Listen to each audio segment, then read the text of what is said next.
Hello everyone and welcome to today's video. Today I'm going over a report that just came out as of the time we're recording this just a few hours ago about President Biden regrets leaving the presidential race, thinks he could have beaten Trump per report. I'm reading it from the New York Post, but this is not where the original article did come from. President Biden privately regrets dropping out of this year's presidential election and reportedly insists he could have beaten President-elect Trump if he wasn't pushed out of the race by his own party. Biden and some of his aides have boasted to confidants in recent days that the president should have stayed in the race and could have won a second term. The Washington Post reported Saturday, citing multiple anonymous sources briefed on the conversations. Instead, the 82-year-old buckled to pressure by the Democratic Party elites to drop out of the race in July because of poor poll numbers in his rocky June 27 debate performance, in which he gave incoherent answers and appeared to stumble over his words. Vice President Kamala Harris replaced Joe Biden at the top of the Democratic ticket and was handily defeated by Trump, who will be sworn in for his second White House stint on January 20th. Quote, aides say the president has been careful not to place blame on Harris and her campaign. However, the president has all but admitted during a CBS News Sunday morning interview on August that former House Speaker Nancy Pelosi led the charge because Democrats were concerned in the House and Senate that he would drag down their chances of being reelected. And in September, Biden told The View that he was confident he would have defeated Trump in November. Many Democrats blame Harris's loss on Biden's insistence not to drop out sooner. Biden ran on the promise that he was going to be a transitional president and, in effect, have one term before handing it off to another generation, said Senator Richard Blumenthal of Connecticut. I think his running again broke that concept, the conceptual underpinning of the theory that he would end the Trump appeal. He would defeat Trumpism and enable a new era. Some of his closest advisors, without faulting Biden, concede his old-school governing style did not always mesh with modern politics. The president has been operating on a time horizon measured in decades, while the political cycle is measured in 4 years, said Jake Sullivan, Biden's national security advisor. Biden in recent weeks has admitted to some of the myriad of gaffes he's made in office, including that he screwed up during the debate and was stupid for not getting credit by putting his name on the pandemic relief checks his administration sent in 2021 as Trump did as president in 2020. And Biden aides have conceded the administration could have done a better job lifting American spirits during the pandemic.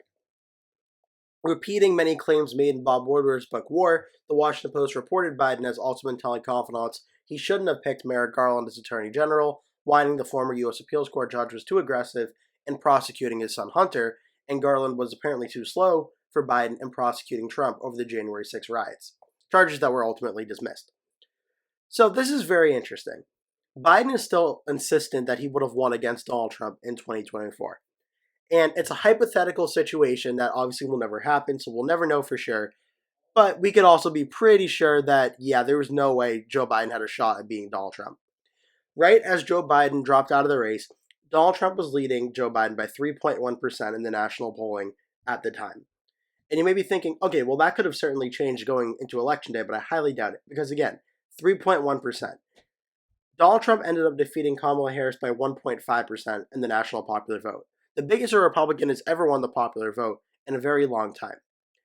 And the gains Trump made in 2024 were some of the best a Republican has made, period. Against Joe Biden, that lead would have been another 1.5%, which would have been even bigger. So what does that mean? Well, again, in 2024, Donald Trump got 312 electoral votes over Kamala Harris's 226. Trump won all 7 of the major battleground states: Nevada, Arizona, Wisconsin, Michigan, Pennsylvania, North Carolina, and Georgia.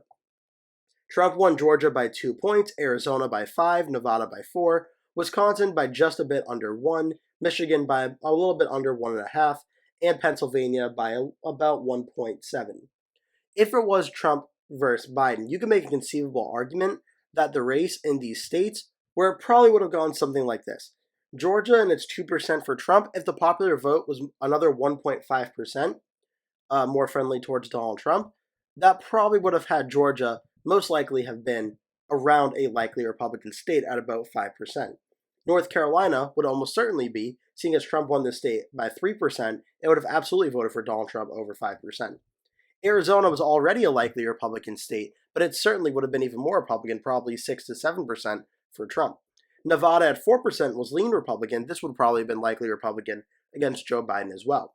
And then we get into the more Democratic areas, where I think if it's Trump versus Biden, New Mexico would be under 5, Virginia would be under 5, New York would be under 5, and New Jersey would be under 5, and New York and Colorado would be likely, as well as Illinois.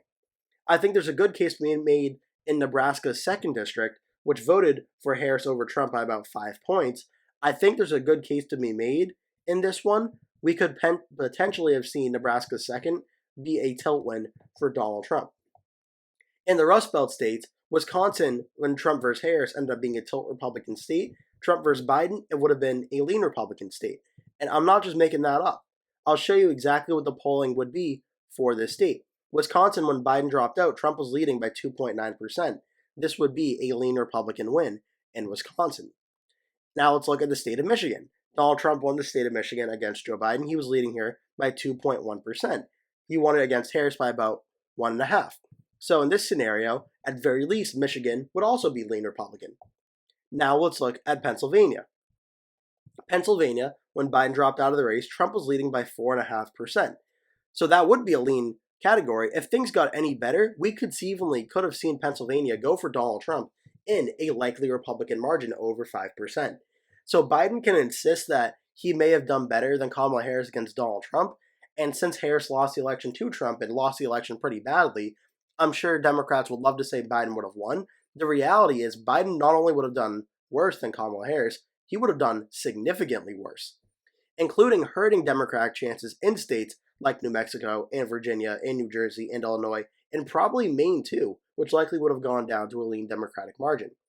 This also could have had significant effects down ballot, where Democratic senators who closely won re-elections in a state like Michigan and Wisconsin, Nevada, and Arizona all could have lost those races had Biden been on the ballot instead of Harris. Which is a very interesting conversation considering Harris did not do well at the presidential level, and I still think Joe Biden would have done probably a lot worse. And for states like Minnesota and New Hampshire, you may notice I left these blank. Well, let's not forget, these states were actually pretty competitive going into the 2024 election of Trump versus Biden. For Harris versus Trump, it ended up being a lot closer in New Hampshire than expected, a 3-point win for Harris versus Trump. If it's Trump versus Biden, there's a good case to be made. New Hampshire may have been tilt Republican. Minnesota is a very similar story, 51% to 47%.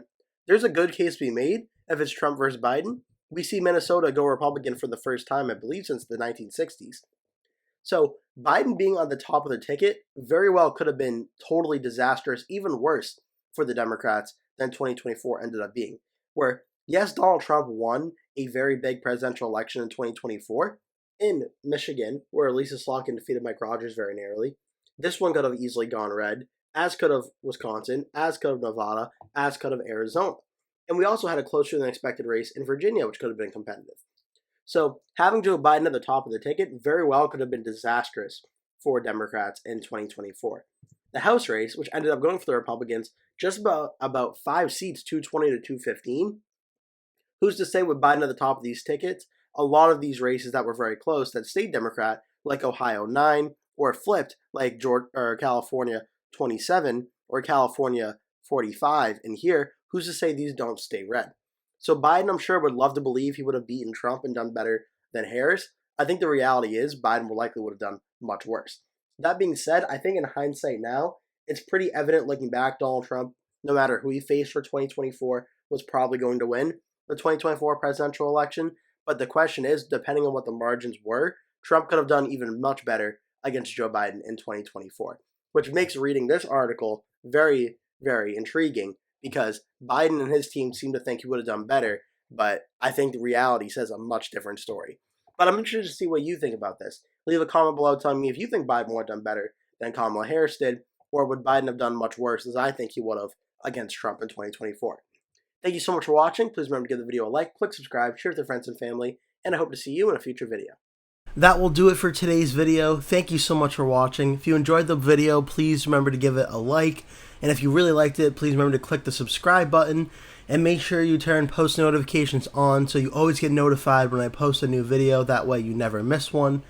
Also, please remember to share this video with your friends and family if you really, really, really like the video.